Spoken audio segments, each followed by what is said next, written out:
guidelines of the United Nations General Assembly in New York. The United States imposed visa restrictions on Ghana and several other countries in July this year, limiting citizens to a maximum 3-month single-entry visa. The Trump administration, at a time, cited long-standing concerns about visa overstays, particularly by Ghanaian students. However, the reversal has been described as a sign of healthier and stronger Ghana-U.S. relations moving forward.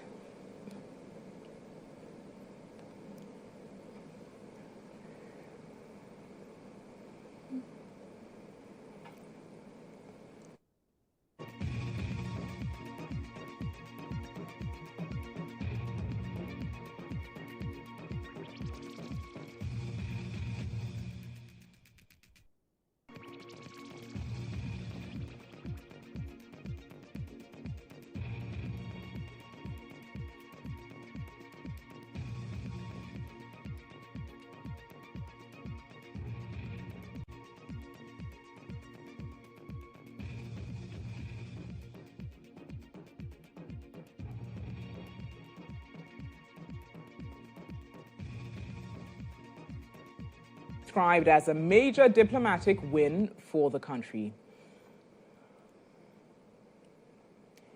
We've been joined via phone by Dr. Ishmael Lovo, an international relations expert, to discuss this development further. Good evening to you, sir, and thank you for joining us here on News Tonight. Now, first of all, what would you say this restoration of the 5-year U.S. visa means for Ghanaians? I mean, in practical terms, Ghanaian citizens, particularly students and business travelers. Good evening to your viewers. This is a welcome diplomatic development.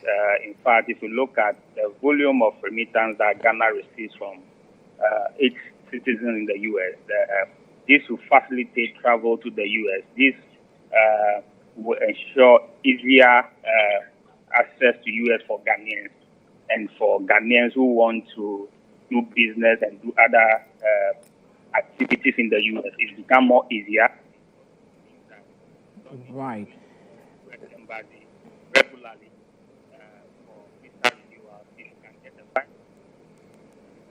Welcome development. So it's good for the government, it's good for the ordinary Ghanaian. Right. Now, you say it's welcome news generally, but there are some who are describing this policy reversal and relating it to the acceptance of deportees from the United States. What would you say, would you find from where you sit that there is a link between that action and this step taken? Obviously, you remember that some of us believe that receiving the deportees will virtually be used as a negotiation strategy. So from where I see this as playing out that way, that one of the reasons why the visa ban was implemented in the first place, the fact that we had issue with Ghanaians overstaying their visa, and the issue of Ghana receiving third country nationals was also part of that discussion.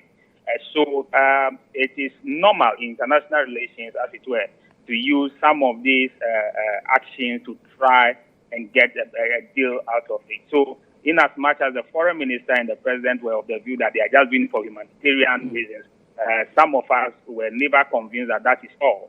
And of course, as we see now, we are seeing the real intention of that. While we may still continue to debate the legality of it, that is what diplomacy is about. If you can get deals done, that is what it is. Right. Now, with that being said, how would you say that this development enhances Ghana's image on the international front? Is it somewhat of a reflection and a shift of balance or leverage between the two countries? What does it say about the relationship moving forward? So it simply enhances Ghana-U.S. relations. It means that our relationship is getting back on course after a few months of turbulence where economic trade issues, migration issues have become toxic for us. It does signal that we are gradually working to improve relations with the U.S. But of course, other countries may have their own interpretation of it, particularly maybe the rest of Africa. But if we look at the restoration, at the time of the restriction, it was put on several African countries. This one Ghana was signaled out and the restoration was done. So that may be other African countries may begin to ask, what has Ghana done differently? Maybe they want to look at what we have done and maybe learn from it.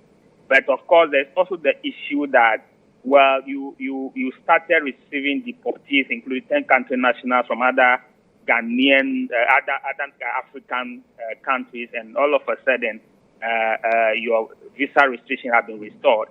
So questions may be asked if we have betrayed the African front, which are legitimate questions. But as the nation Ghana, I think that this is welcome. This is diplomacy that produces results.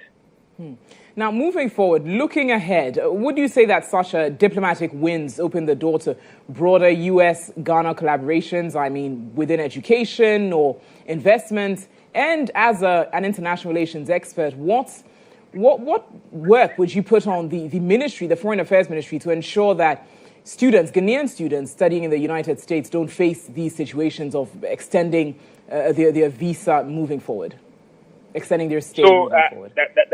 The issue that the ministry may have to work on now is to ensure that there's a proper coordination between the Ghanaian embassy there and students there, and also the U.S. authorities, and that we are able to quickly identify those who want to overstay their visa, those who are breaching U.S. immigration law, and we are very cooperative with the U.S.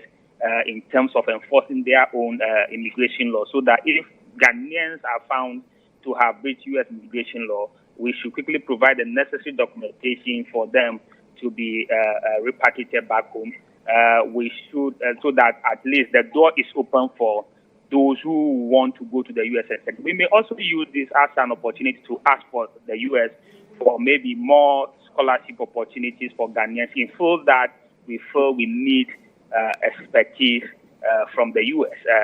That may be one area that we can. We may also want to, based on this new goodwill, try and see if they can give us a concession in terms of the 15% tariff.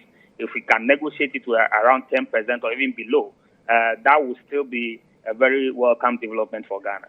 Right. Now, very briefly, Dr. Hlovo, in rounding up, you touched on how smaller states, other African countries could be wondering how did Ghana get this done. But would you say that this reversal sets some form of a precedent for how smaller states can effectively negotiate with global powers? And in spite of the fact that you describe it as a diplomatic win, does it show somewhat of what does it say in terms of moving into the future, in terms of how Ghana should negotiate? Does it always have to be us on the receiving end of something that the U.S. might put forward to then get what we are looking for? So, you see, diplomacy is about give and take. So, actually, going forward, we must always look for what can we use as a bargaining chip for whatever we want from these major powers. But at all times, the most important thing for Ghana now is to build a society that is able to take care of its own people, that is able to provide the basic needs of its people, so that people do not necessarily need to go to places like the U.S. and so forth and so on. So, yes, as a country, in as much as this is a win for you, looking at what you have done before getting this, in my understanding of this issue, I think that we should build on it and understand that so far as Trump remains in the White House, it's going to be transaction. So whatever we need from the U.S., we must look for things that we are ready to give and get what we want from the U.S. Dr. Ishmael Hlovo, thank you very much for your time this evening. International relations expert joining us on that issue. Now, calls have heightened for African leaders to show commitment to ratifying protocols that safeguard and promote human rights across the continent. This came to light at the conference on advocacy for the ratification and implementation of treaties under the African Commission on Human and People's Rights Monitoring. My colleague Joshua Kojo-Mensah has the rest of the story. as part of efforts by the African Commission on Human and People's Rights to ensure that the rights of Africans are safeguarded across the continent, stakeholders have gathered in Accra for a 2-day conference.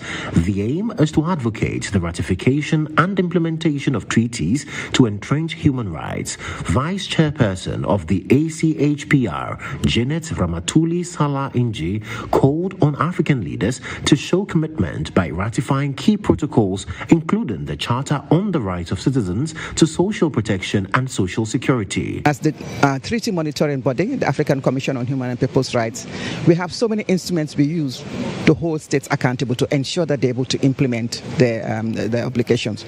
But then, as I indicated in my opening statement, there are multifaceted challenges when it comes to implementation. The most important is the political will, because once you have the political will, you find that you can carry the population to ensure full implementation of instruments. But of course, in our African context, we have our African culture and some of the things that are used.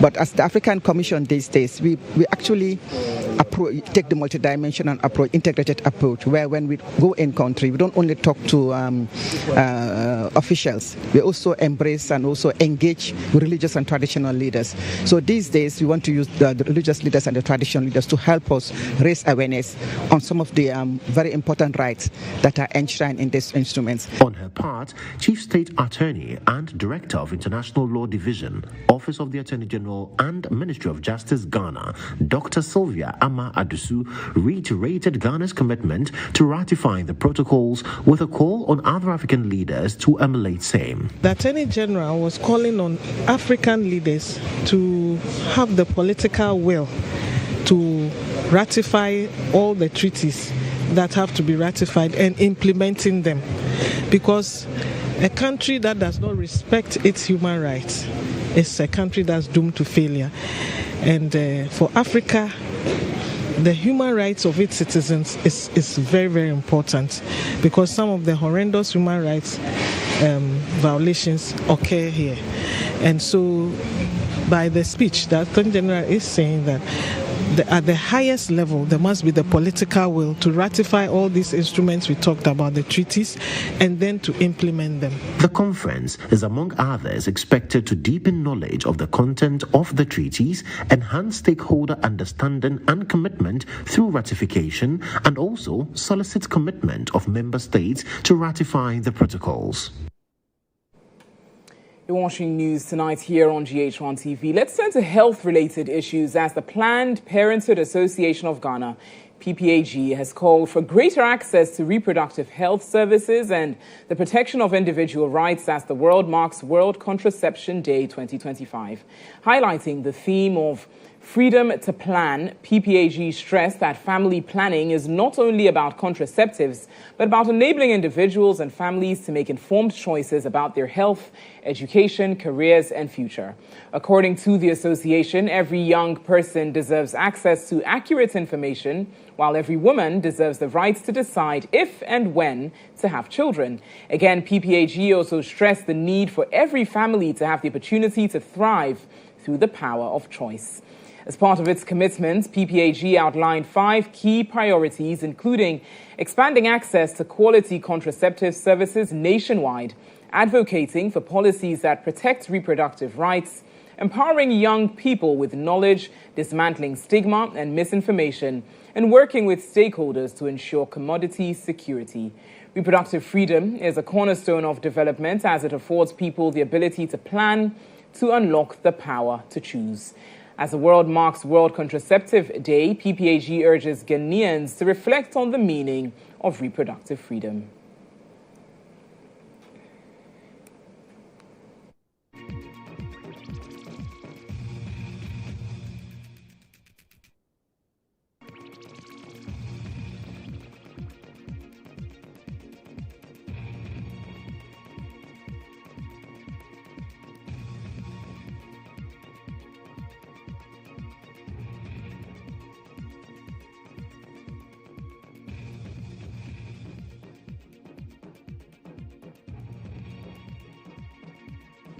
Away from that, Chief Executive of the Driver and Vehicle Licensing Authority, Julius Nikwe Kote, is urging traditional authorities to support the DVLA's reforms. In a major boost for transport services in the Bono region, the DVLA commissioned a modern office in Doma.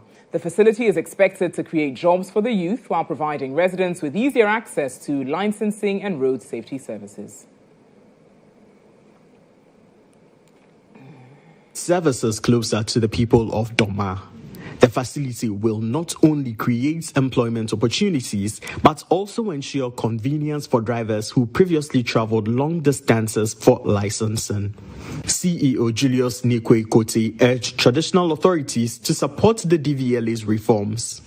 We believe with you that calls should not be coming for anyone who offends the law. Because the first day we get to know something is wrong, that day is the day of rectification. Julius Nikwe-Kote presented a unique number plate to the Paramount Chief of Doma, Osajafo Dr. Ajiman Bedu II, for his role in facilitating the project.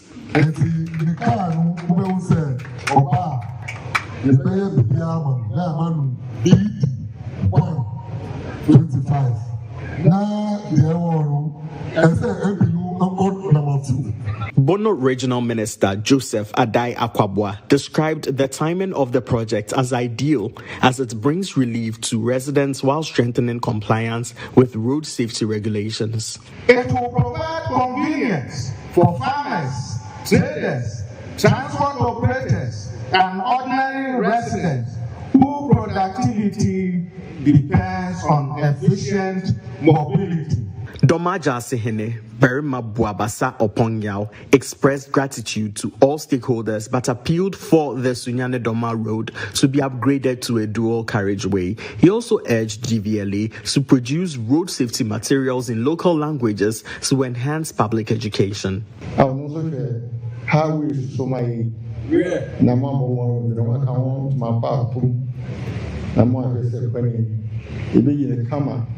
With the commissioning of the Doma office, the DVLA says it is strengthening its footprint across the country, ensuring efficiency, safety, and accessibility for all road users.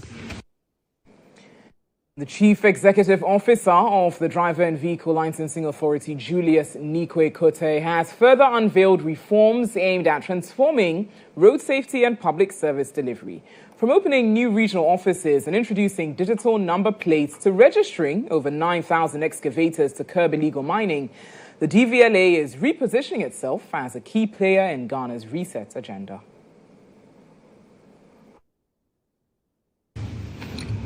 Chief Executive of the Driver and Vehicle Licensing Authority, Julius Nikwe-Kote, says the time for half measures is over. The opening of the new DVLA offices in Doma and Bichim brings essential services closer to the people. Beginning in 2026, drivers will no longer have to travel far, as license printing will be done instantly at regional offices nationwide. Assuming you stay in Doma and you want to renew your license, meaning you have to drive all the way from Doma to the Sunyani office to be able to renew your license. And the cost of transportation may be more expensive than the cost of you renewing your license. So people will feel adamant in having these services rendered to them. Where we find it prudent to curb the issue of Guru boys siphoning money from our clients, to put some offices in there. In the fight against illegal mining, the DVLA is enforcing its mandate to register all mechanically propelled machines, including excavators. With 9,330 machines already captured, the new digital tracking and command center has been set up to monitor their movement and stop diversions to Galamsey sites. When you go to their command center, you see all the excavators and where they are positioned. If they are going off board, they will call them to order. The excavators have been tracked, hence they cannot go to illegal centers. So that is what we have done so far. The groundbreaking reform is the rollout of digital number plates. Each plate will be scannable, tied directly to its owner, and instantly deactivated once a vehicle is sold. As as I speak with them, we are going through the legal framework to bring the amount out. Certainly the public will pay, but something very minimal so that we can change all number plates. Now, when you see anybody using your unique number on the streets and you don't complain and there's an issue with armed robbery or anything, then the car is involved, we will arrest you. The CEO further revealed that a backlog of 444,000 unprinted licenses inherited from the previous administration has now been cleared. For him, the goal is simple: transparency, efficiency, and public safety in Ghana's transport sector.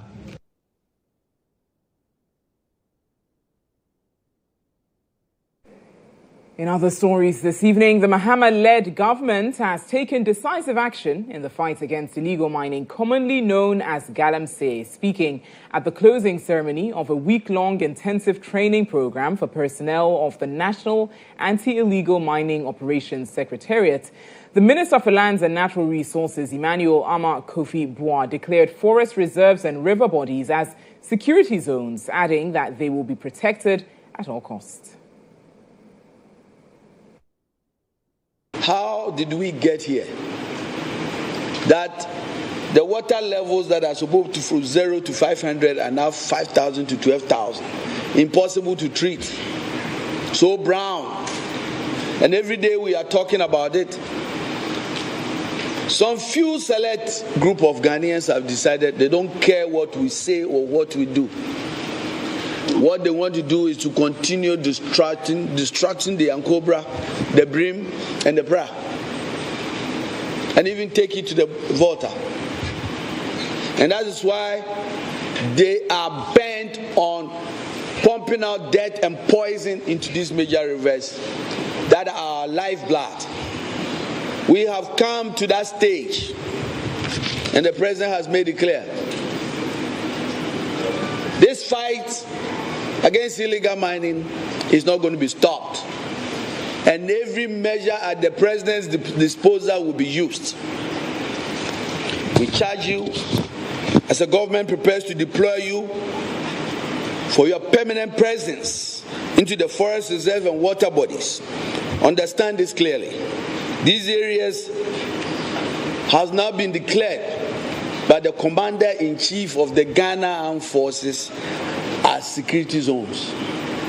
But for those who have decided that that is the only places, including our forest reserves, is where they are going to make their money, your time is up.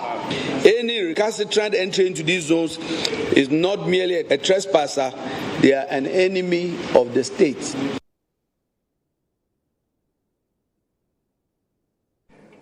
Well, let's now engage Awula Sewa, who serves with eco-conscious citizens on this development regarding illegal mining, galamsey. Good evening to you, and thank you for joining us here on News Tonight. Now, you heard the minister speaking emphatically there that these areas have now been designated and declared as security zones. Well, what's your reaction to it? How does this declaration as security zones, how does it help the fight against illegal mining? Good evening to you and your viewers. Thank you for having me. What we need is some clarification as to what this actually means. It's fantastic. They've been declared security zones. Fantastic. But what does that actually mean in practical terms? Does that mean that the army will be there to remove the environmental terrorists and their equipment?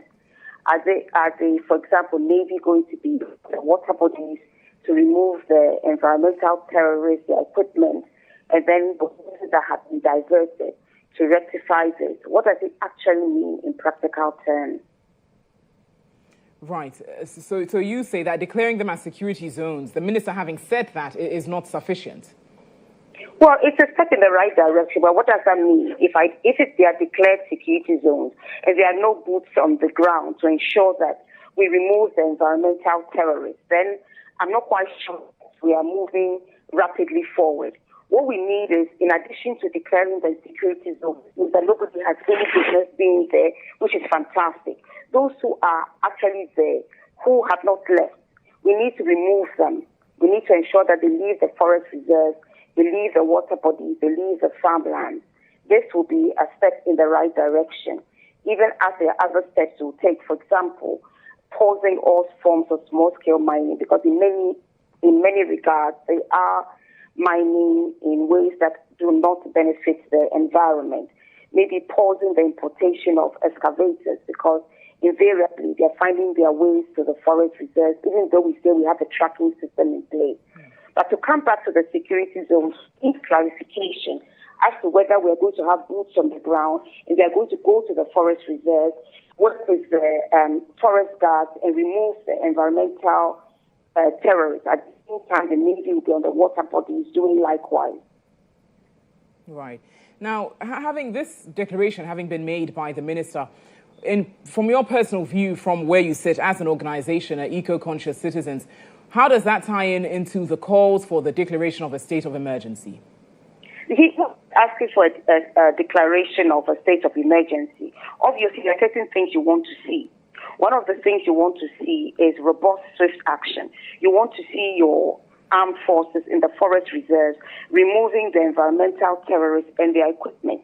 If this is going to be done without calling it a state of emergency, that is fair enough. We're not wedded to a declaration of emergency. We are wedded to certain urgent action being taken. The advantage of declaring a state of emergency is that it frees you to, for example, restrict movement. It frees you to get the resources you need rapidly. But if you think you can do this, be our guest. As we can see, we are being poisoned. For a number of years, we've been telling Ghanaians that there's ecocide going on. We are being poisoned. And now, if you look at the reports that we have had, our foodstuffs, consumer and so on and so forth, have been poisoned, as we've been saying. So there's no more time to waste. We need to arrest this before the whole of Ghana starts dropping dead. So what we are saying is that you need to have boots on the ground. You need to swiftly go to the forest reserves and start seeing the environmental terrorists. If you can do this without declaring a state of emergency, so be it. So be it. Because what we want is the practical steps to be taken, not merely opening one's mouth saying that we are declaring a state of emergency or declaring certain zones security areas. We need certain action to be taken. That is what is needed. Very well. Thank you for your time this evening. Awula Sewa with Eco-Conscious Citizens joining us on that issue. In other news here on News Tonight's Deputy Minister for Tourism, Culture and Creative Arts and Member of Parliament for Ayawaso North, Yusuf Isaka Jaja, is warning individuals encroaching on government lands earmarked for community development projects to vacate immediately. According to him, such unlawful occupation hinders progress and deprives residents of much-needed social infrastructure. The minister hinted that government will not hesitate to take decisive action to reclaim the lands. It was a moment of pride, tradition, and spiritual significance as the people of Ayawaso North constituency gathered to witness the official inauguration of the Ayawaso North Council of Zongo Chiefs. The occasion brought to focus issues of development in the area, which has become stifled by encroachers.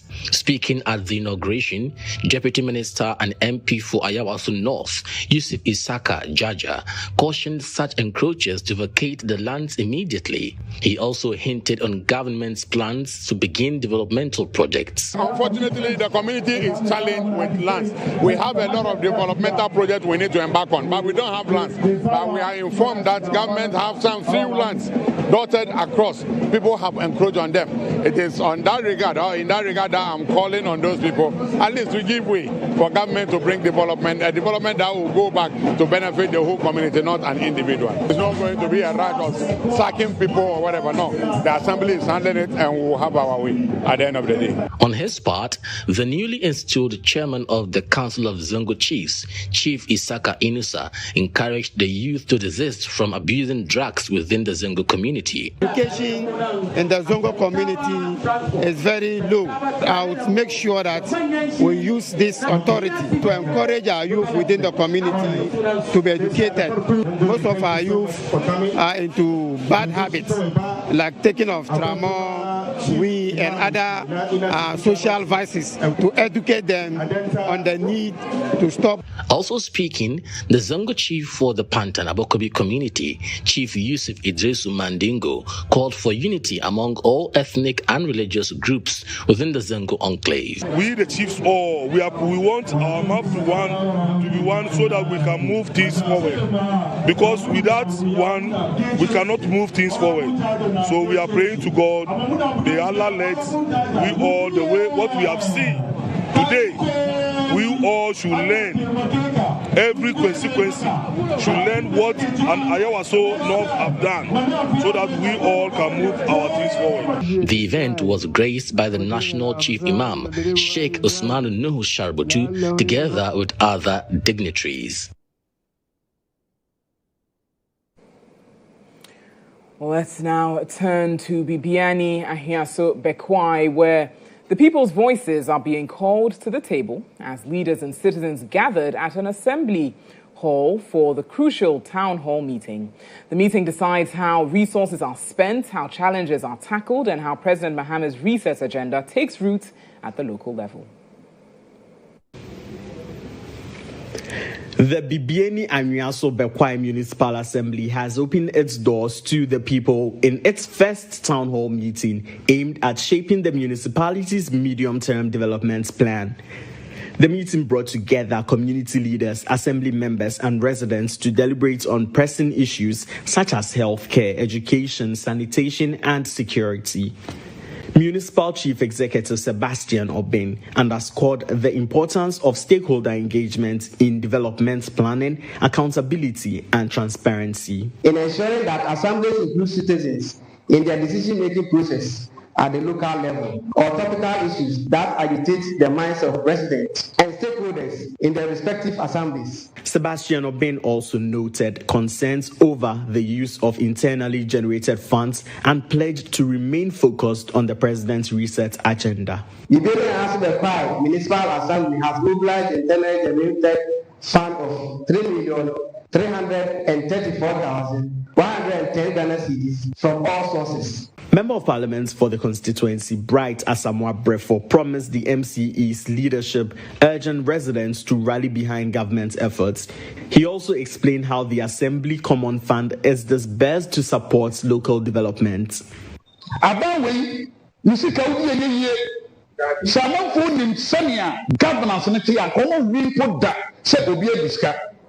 Because Sikame Bano, none yet ebi mu say na saska we na hoda dada e na mo fanya adwuma na me chirem se na procurement law no tie no na obi dimi akoto edimi akosi nkran efam. The assembly member for Seshi Adiembra, Joseph Apia, expressed satisfaction with the initiative.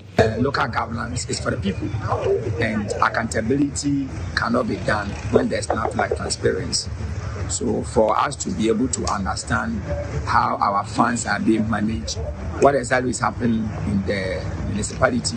For the people, the town hall meeting is a platform of accountability and a promise of inclusivity, ensuring that development is shaped with the voices of the people at its core. From local governance issues, let's turn to health. As every year, more than 2,000 women in Ghana lose their lives to cervical cancer, a disease that is largely preventable if detected early. In a bold step to change this narrative, Soroptimist International Ghana organized a cervical cancer awareness and screening exercise in Accra. The initiative brought together young men and women, challenging them to break the stereotypes that are associated with this cancer.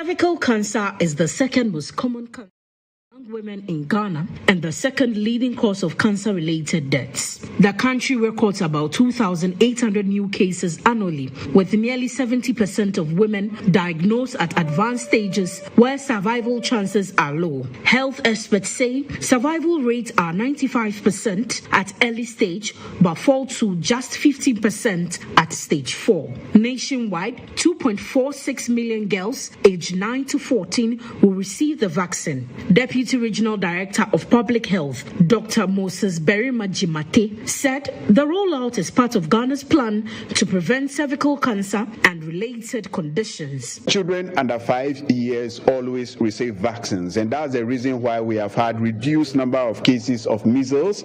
Every basic school has at least 1 or 2 people who are limping because of poliomyelitis, but because of the introduction of the polio vaccine, we no more have young children limping. The same way we've been able to prevent poliomyelitis is the same way we want to prevent cervical cancer by giving the HPV vaccine. Deputy Director of Clinical Care, Dr. Samuel Bolabi, added that earlier pilot programs recorded high coverage and feasibility. If you look at the world over, the developed world, UK, US, Australia, other places, they are doing this on a routine basis. And the evidence is there. It's shown that the burden of cancer has reduced significantly. And so there are a lot of things. There are a lot of benefits that you are going to get. The amount of money government is going to spend in taking care of a woman who comes in late is going to reduce. There are a lot of benefits that would accrue to us as a society. The Ghana Health Service says eliminating cervical cancer is achievable with strong vaccine uptake, stressing that partnerships with schools and community stakeholders will be key. Still on health, residents of the Asun-Taba community in the Pusiga district of the Upper East region are set to benefit from improved healthcare delivery following the construction of a community-based health planning and services CHIPS compound. At a short sword-cutting ceremony, residents expressed gratitude to their Member of Parliament, Hajia Labi Ayamba, for securing the CHIPS compound for the area, noting that it has been long since any significant project was undertaken in their community. Residents of Asun-Taba have expressed relief that after years without any major project, development has finally reached their community with a sod cutting for the construction of a CHIPS compound for quality healthcare delivery. I want to say that the Honourable Member of Parliament, this is not the only project here. I think that there is a school here, primary school. It was built by her in the NDC government. That was the year back 2012. After the NDC lost power, if not this time around, we have never seen anything like a car coming to this place to bring something like a project to this community. We are most grateful. But opinion leader Musa Ayori cautioned against turning the project into a mere ceremonial gesture and urged timely completion. My wish is that this gesture will not just be a ceremonial one. We will be patient, but our hope is that he will see this project through to a successful completion. The contractor Alhaji Mohammed Makshood assured residents the facility will be completed and handed over to the Ghana Health Service within 3 months. All things being equal, we anticipate completing the project within 4 months and handing it over to you. Meanwhile, the assemblyman for the area, Alam George Abugri Karim, pledged to safeguard project materials to prevent theft or loss. One of the projects that was brought by Hajia Ladi, I am at the MP for Pusiga, and the people cooperated very well with the contractor. And I know in the same vein, the same spirit, they are going to work hand in hand with the contractor. All items that are brought here, none is going to be stolen because the community understands things better. And they are going to work accordingly with the contractor. Members of the Asun-Taba community say they look forward to improved access to healthcare once the project is completed. Now, healthcare is a lifeline for every community, but for residents of Binaba and surrounding towns in the Upper East region, that lifeline is hanging by a thread. Their only health center, built more than 70 years ago, is crumbling with leaking ceilings, broken equipment, and just 4 functional beds. Patients, especially pregnant women, bear the brunt of the hardship as staff cry out for urgent support. Here's reports by Peter Kwao Adato and Simon Atule. The Binaba Health Center, established in the early 1950s, has become a shadow of its purpose. 7 patients from Binaba Kusanaba, Songori, and several adjoining communities in the Boku West district, the facility has not seen any major renovation in decades. Expectant mothers are the worst affected. With no proper toilets, urinals, or bathrooms, they struggle through delivery under conditions described by staff as unbearable. We receive about 40 to 60 pregnant women who come for ANC services. And then during the services, some basic medical labs needs to be performed, including scans. As I speak, we still don't have a full-fledged lab to be able to do all these services. Staff sometimes admit patients on the floor. We come for a shift and in a day we can deliver 8. That is what, when all the beds are full, detain them here. The lack of essential equipment, such as scanning and blood count machines, forces patients to travel nearly 34 kilometers for basic tests. So for now, what we do is we refer this pregnant woman to Zebila to come back for us to be able to attend to them. According to physician assistant Abdul Gafaru Draman, the center lacks even the most basic medical tools. The facility also don't have an incubator, but the one to plead with the Honorable MP and all benevolent organizations come to our aid with a warmer or an incubator. Health workers say the leaking roofs and cramped wards are worsening the situation, while a lone dilapidated KVIP outside serves as the only place of convenience for patients and staff. Whenever it rains, clients will be calling us that, Madam, the place is leaking. What are you doing about it? One client came last 2 years, it was leaking. This year she came again and she's still reporting that the place is still leaking, which is very bad. An assistant in charge of the facility, Cynthia Ayene, lamented the impact of lack of personal facilities on patients. Look at our weighing scale. The weighing scale is very rotten. We weigh babies here. Babies can get it or not. And this is our workroom. We manage it. Sometimes our instruments, some of them are rusted.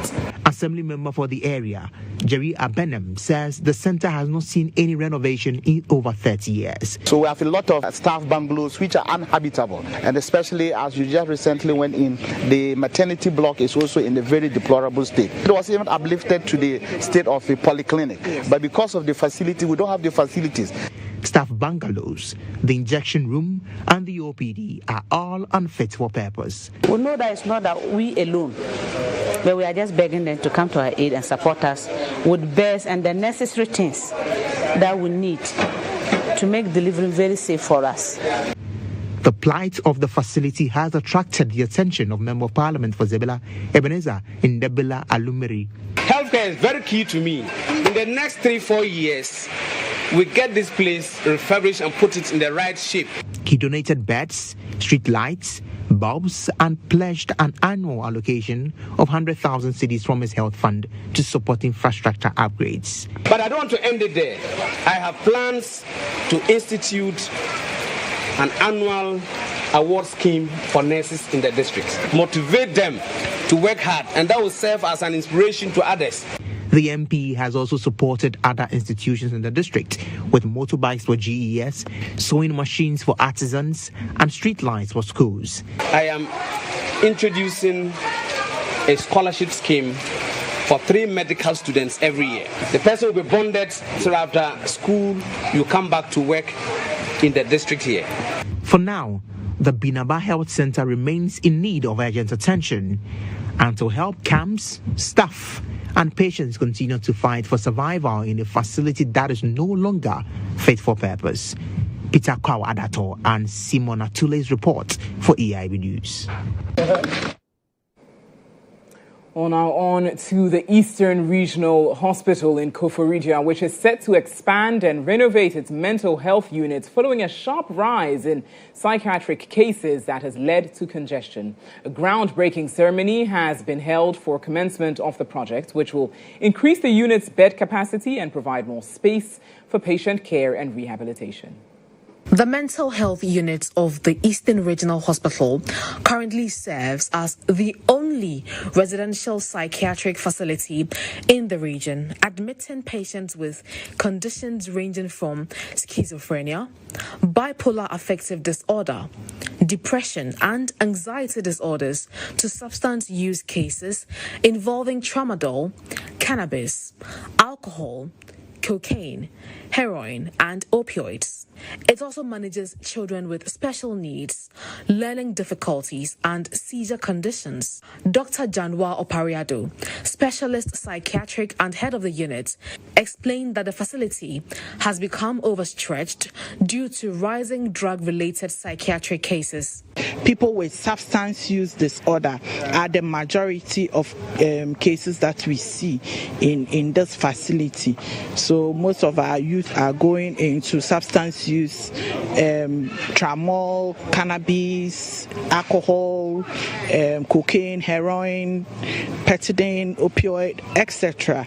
And so all these people are managed in those units. The initiative, spearheaded by the Kabaka Foundation, will not only increase capacity, but also expand and modernize the facility with renovated wards, new beds, and improved safety measures. Medical Director of the hospital, Dr. Ako Akutuampao, said mental health is a very critical part of healthcare and stated that the facelift of the mental health unit will maximize psychiatric care to meet the growing health concern. Department was a very small unit which was just meant for the people of Koforidia and also the few referrals that we would have. But with time, everybody would understand that the issues that come with mental health have actually increased. From that point, management tried to do some extension and renovation, but then the numbers that we are looking at kept increasing, so there was the need to expand it. Speaking at the ceremony, Nana Oredu Wadia I emphasized the need to treat mental health with dignity. Mental health,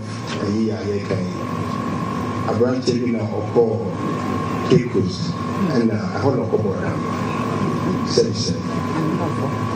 "Na yedene ko hospital wo Cape Coast and Kapuase." But no one knew his family. Omo in your family. To the 3 months, and we said no one told. They say, "Okay, beauty." No sort of cry.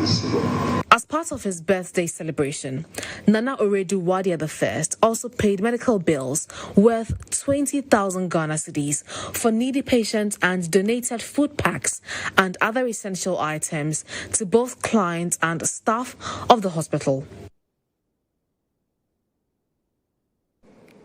You're watching News Tonight here on GH1 TV. We bring you business news next. The Business Brief is brought to you by CompuGhana, passion for technology. In the business segment tonight, a new generation of skilled heavy-duty equipment operators has been outdoored in Accra. The Regional Maritime University, in collaboration with the National Association of Heavy-Duty Equipment Operators Ghana, has graduated the 8th batch of trainees in mobile crane and forklift operations. The 8th graduation of mobile crane and forklift operators was a call for investment in training facilities, innovations in regulation, and the celebration of skilled youth ready to move industries forward. The acting vice-chancellor of the Regional Maritime University, in his address, celebrated the hard work of the graduates, but also sounded a note of urgency. I urge you to carry with you the values of discipline, hard work, and excellence. Let your skills not only earn you a livelihood, but also inspire others and contribute to job creation in your communities. The president of National Association of Heavy-Duty Equipment Operators, Ghana, Dominic Kofi Eyia, hailed the graduates as the silent builders of progress, the machine operators who drive infrastructure, mining, agriculture, and construction across Ghana and beyond. When we see the Galamsey videos, they run and leave the equipment packed. But the operator who did the job knows that if I verify for this machine to be used at the site, I can be traced and I might lose my livelihood as in using the equipment to work anywhere. And this kind of approach approach will help us. The Deputy Minister of Education, Clement Abbas-Apak, in a speech read on his behalf, reaffirmed the government's commitment to skills development. He described TVET not as a fallback option, but a strategic pathway for Ghana's future and a backbone for the 24-hour agenda. Let us commit to making this more than a slogan. Let it be a collective mission from government to industry to academia. To each of you graduating today, together we can build an economy where skills derive growth and where every trained hand become a vessel of opportunity. The graduates will become another example of lifting Ghana's hopes for job creation and industrialization.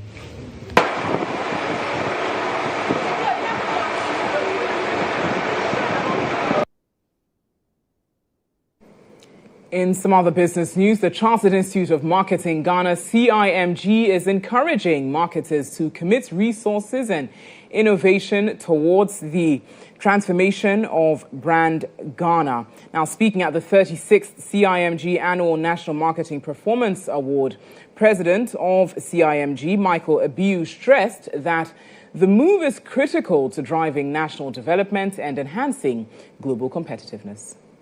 Speaking at the 36th Chartered Institute of Marketing Ghana Annual National Marketing Performance Awards, President of CIMG, Michael Abiu, stressed the importance of putting Ghana in a good brand position. As we push forward, it is important every organization commit to your marketing teams. Institutionalizing this will contribute to Ghana's economic development through professional marketing certification for their staff. Institutionalizing this will accelerate the elevation of marketing standards nationwide. Therefore, not only in the private sector organizations, but also in the public and state institutions. Meanwhile, in a speech read on behalf of the Chief of Staff, Julius Debra, Presidential Staffer Nana Ajantwa reiterated government's commitment to creating an enabling environment for the marketing profession to thrive. The government remains committed to creating an enabling environment for the marketing profession to thrive. Through policy reforms, digital infrastructure development, and support for creative industries, we continue to provide the foundation upon which our transformation agenda can flourish. As we look towards the future, I challenge you to continue pushing boundaries, embracing innovation, and leveraging emerging technologies. The awards were held on the theme, Repositioning Brand Ghana, Marketing for Economic Growth and Transformation.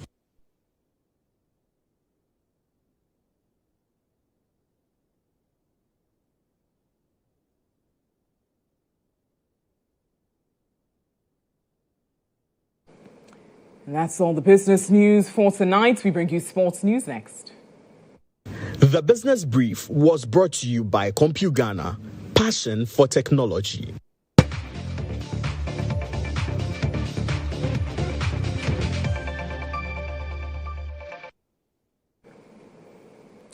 In sports news tonight, FA Cup champions Kumasi Asante Kotoko will face Nigerian side Kwara United in the second leg of their CAF Confederations Cup preliminary round on Sunday at 3 p.m. in Abeokuta, Nigeria. The Porcupine Warriors defeated Kwara 4-3. We'll need another win or a goalless draw to sail through the next round. Meanwhile, Premier League champions BBNE Gold Stars have a difficult task of overturning a 2-0 deficit in Algiers when they face JS Kabylie in the CAF Champions League preliminary round. The Miners are led by assistant coach Nana Yao Amankwa after head coach Frimpong Manso was sacked on Monday.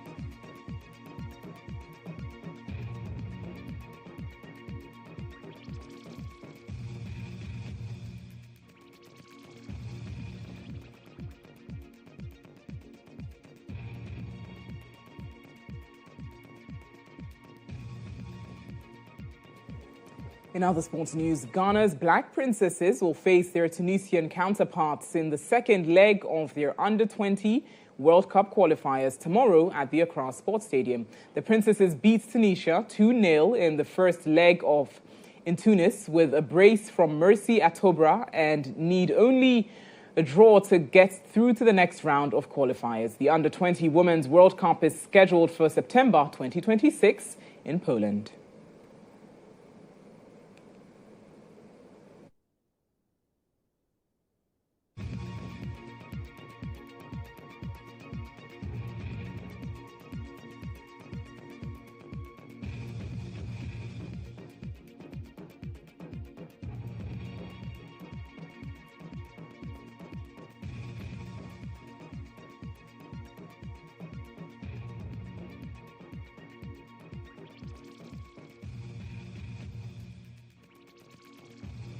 Minister of Sports and Recreation, Honorable Kofi Adams, is set to inaugurate a boxing normalization committee on Monday to bring stability and standardize boxing in the country.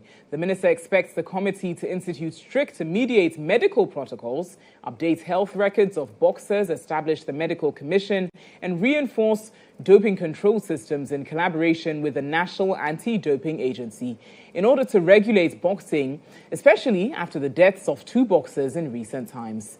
It is expected that former Ambassador His Excellency Amate Fio and boxing legend Azuma Nelson will be part of the normalization committee.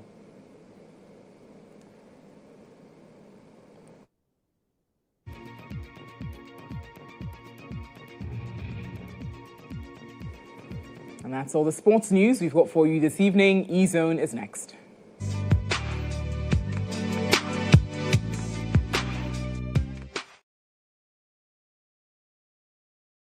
This evening, the AQ3 Center was filled with excitement as patrons trooped in for a one-of-a-kind movie night camp party organized in partnership with Ultimate 106.9 FM and Ebusia 96.5 FM.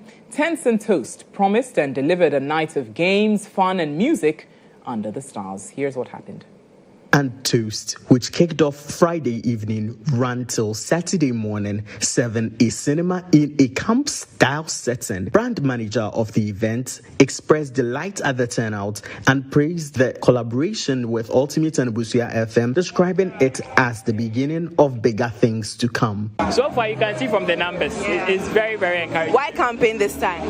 Okay, so we are trying to give people a different outdoor experience. So looking at the Easter party in the park, for instance, it was more of the jams, and we had the pool party. So we needed to give a different twist in terms of variety, so that you don't just come here to enjoy the same thing every day, but something different to spice the whole thing up. Patrons of the event shared the excitement, noting that the mix of movies, live music, and camping made it an unforgettable experience. So far, so good. Yeah, so far, so good. What have you enjoyed the most? The environment itself. The environment itself. Have you? It's cool. We've enjoyed it. We were playing games and other stuff. This is my first time here, and then I want to experience whatever that goes here. So if you guys have program this time, I'll be here with my crew. Toasting to a vibrant start, organizers are hopeful Tent and Toast will become an annual tradition in Kumasi's entertainment calendar.